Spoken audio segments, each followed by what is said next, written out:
রাহিম আসসালামু আলাইকুম। আসসালামু আলাইকুম। সবাই কেমন আছেন? আশা করি ভালো আছেন।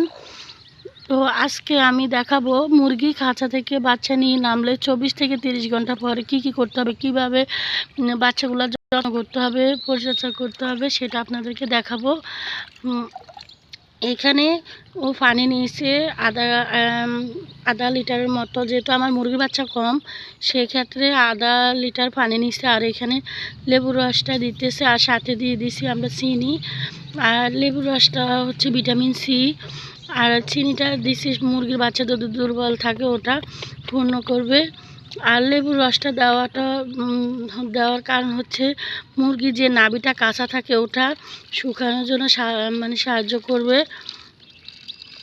তো এইভাবে মুরগিকে যত্ন করলে কিন্তু আপনার মুরগির বাচ্চা নাভিটা 2-4 দিন বা 4-5 দিনের ভিতরে শুকিয়ে যায়। আর মুরগির বাচ্চার নাভি যদি কাঁচা থাকে তাহলে ওই মুরগির বাচ্চা অসুস্থ হয়ে থাকে, পুষ্ট হয় না, আস্তে আস্তে করে ওদের বিভিন্ন সমস্যা দেখা দেয়। আসল হচ্ছে মুরগির বাচ্চার নাভি।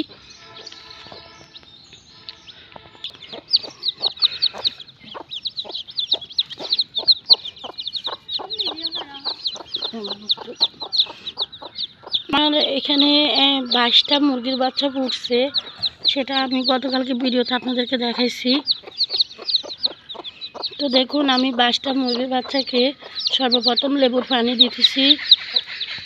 তো এর মধ্যে আমি মুরগিটাকে বেঁধে রাখছি। মুরগিটা বেঁধে না রাখলে এখন এক জায়গায় থাকবে না, ও পানি খাবে না, বাচ্চাগুলো পানি খাবে না।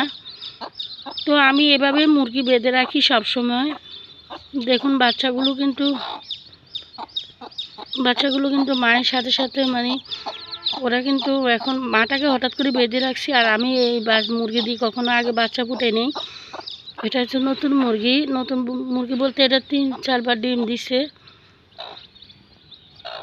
তো দেখুন বাচ্চাগুলো কিন্তু খুবই সুন্দর, খুবই হেলদি।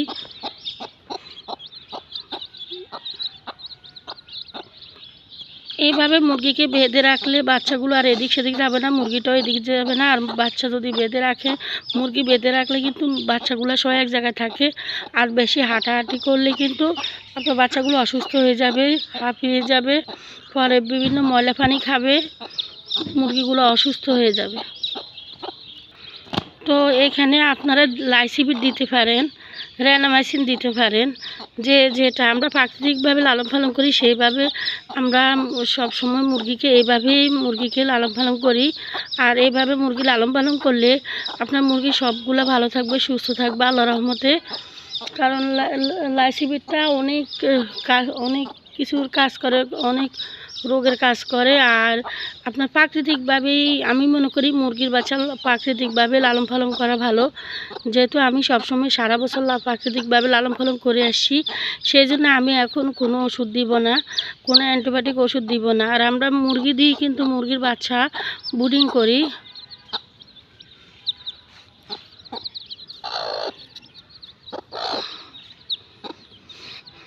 তো বাচ্চাগুলোর এখন 24 ঘন্টা বয়স চলে। 24 ঘন্টা পরেই কিন্তু আমি এই পানিটা দিছি। আপনারা এভাবে দিবেন, এভাবে দিলে মুরগি বাচ্চা সবগুলো আল্লাহর রহমতে সুস্থ থাকবে। আর প্রাকৃতিকভাবে লালন পালন করলে অনেক দিকে সুবিধা আছে। আপনার আগে মানুষে হাঁস মুরগি প্রাকৃতিকভাবে লালন পালন করতো, কিন্তু সবার বাচ্চাগুলো টিকতো না, সব বাচ্চাগুলো অসুস্থ হয়ে যেত, কারণ সবাই ছেড়ে দিত। আর মুরগির বাচ্চা লালন পালন করলে মুরগির বাচ্চাগুলো টিকে না। সেটা আপনারা আমাদের আগের ভিডিওতে দেখবেন। আমাদের সবগুলো বাচ্চা আল্লাহর রহমতে টিকে, যার কারণ হচ্ছে আমরা মুরগির বাচ্চা ছেড়ে ফালি না। 1 মাস আমি এইভাবে ধরে বেঁধে ফালবো। পানিটা দেওয়ার 2 ঘন্টা চলে। আমি ওদেরকে এই খাবারটা দিয়েছি, এটা হচ্ছে স্টার্টার ফিড। এটার সাথে আমি ওখান থেকে একটু পানি দিয়ে দিছি যেহেতু লেবুর রসের পানি এখনও ছোটো বাচ্চা ওগুলো ঠিক করে খাইতে পারবে না, সেই জন্য আমি এটার সাথে দিয়ে দিয়েছি। কারণ এটার সাথে খাবারের সাথে দিলে কিন্তু বাচ্চাগুলো খাচ্ছে সুন্দর করে। এটা কিন্তু খুবই উপকারিত হবে। আর আপনারা লেবুর রসটা যখন দিবেন 1 ঘন্টা 1.5 ঘন্টা পরে আপনারা সরিয়ে ফেলবেন, এটা বেশিক্ষণ রাখা যাবে না। তো আমি সরিয়ে ফেলছি, এটা ভালো পরিষ্কার পানি দিছি, সাথে আর একটু লেবু দিছি আমি। তো দেখুন আমার মুরগির বাচ্চাগুলো খুব সুন্দর করে খাচ্ছে। আর এইভাবে আমি ওদেরকে লালন পালন করব, আর ভিডিও আপনাদের সাথে সবগুলো ভিডিও শেয়ার করব যে আমি কিভাবে মুরগির বাচ্চা লালন পালন করি। অনেক আপু আমাকে জিজ্ঞেস করে যে আপু আপনার মুরগির বাচ্চাগুলো কিভাবে এত সুন্দর থাকে, এত তাড়াতাড়ি বড় হয়। আসলে মুরগির বাচ্চা লালন পালন করলে হয় না, সঠিকভাবে যত্ন করতে হবে। আর আপনারা মুরগির বাচ্চাকে কখনোই খাবার দিয়ে রাখবেন না, খাবার খাইয়ে আবার খাবারটা সরাই ফেললে মুরগির বাচ্চার যখন একটা খাবার দিয়ে রাখবেন তখন খাইতে খাইতে মুরগির বাচ্চা খাবারগুলো মজা হয়ে যায়। এতে এই খাবারগুলো খাইলে বিভিন্ন সমস্যা হয়। আর যদি আপনি এইভাবে কিছুক্ষণ পর পর মানে খাবার দেন তাহলে ওই খাবারটা খাইতে ওদের কাছে ভালো লাগবে, আর ফ্রেশ খাওয়াটা খাইতে ভালো লাগবে। আর আপনারা এই যে মুরগির বাচ্চাকে এই যে আমি এটার সাথে আমি লেবুর ওই যে পানি দেওয়াতে এরকম একটু নরম, হালকা একটু নরম করে দিছি, বেশি নরম না, তো হালকা নরম করে দিছি আমি, যেহেতু মুরগির বাচ্চাগুলো খাইতে পারে। আর একগুলো আছে এটার ভিতরে ফিট গুঁড়া, আমি সেটা কখনো খাওয়াই না, কারণ ওটার থেকে আমি এটাতে বেশি উপকৃত হই।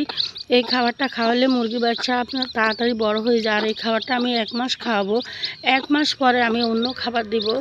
যেহেতু বর্তমানে খাবারের অনেক দাম, তাহলে আপনারা চেষ্টা করবেন 1 মাস পর্যন্ত এই খাবারটা খাইয়ে তারপরে আপনারা প্রাকৃতিকভাবে যে খাবার মানে যেটাতে আপনারা মানে খাওয়াতে পারেন।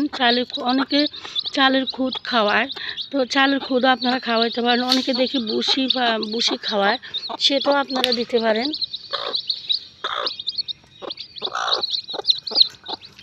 যে যেভাবে লালন পালন করে, তবে আমি এই খাবারের সাথে 2 দিন 3 দিন পরে আমি এটার সাথে কি কি খাবার দিব, এটার সাথে আমি কাঁচা হলুদ, আদা বাটা, রসুন বাটা হালকা হালকা করে দিব। এতে মুরগির ঠান্ডা লাগার বা মুরগির আপনার পেটে কোনো সমস্যা থাকলে বা মুরগির মানে শরীরে কোনো সমস্যা থাকলে এটা সমাধান করে এই কাঁচা হলুদ আর আপনার আদা বাটা।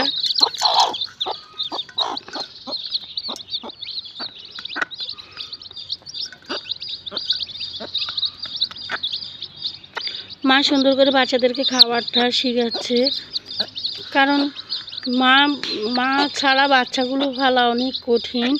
তো অনেকেই ইনকিউবেটরে বাচ্চা ফুটায়, তারাও কিন্তু যখন ব্রিডিং করে অনেক মেডিসিন দেয়, কিন্তু আমরা মেডিসিন না দিয়ে কিন্তু মুরগির বাচ্চা লালন পালন করি। সব সময় বলতে গেলে প্রাকৃতিকভাবেই লালন পালন করি। আর প্রাকৃতিকভাবে লালন পালন করলে অনেক সুবিধা আছে, রোগ কম হয়, আর আপনার মুরগির বাচ্চাগুলো দ্রুত বড় হয়ে যায়।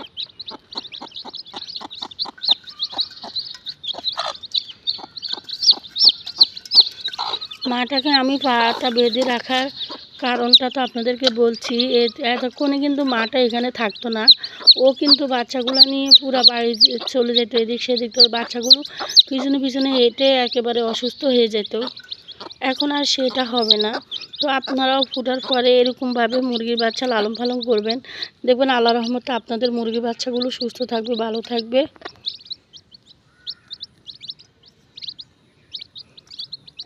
তো আজকের ভিডিওটা এটুকুই। সবাই ভালো থাকবেন, সুস্থ থাকবেন, আর আমাদের ভিডিওটা না টেনে পুরোটা দেখবেন আপনারা উপকৃত হবেন। আমরা যেটাতে উপকৃত হই সেটা আপনাদের সাথে শেয়ার করার চেষ্টা করি। আজকের ভিডিওটা এটুকুই। আসসালামু আলাইকুম, সবাই ভালো থাকুন।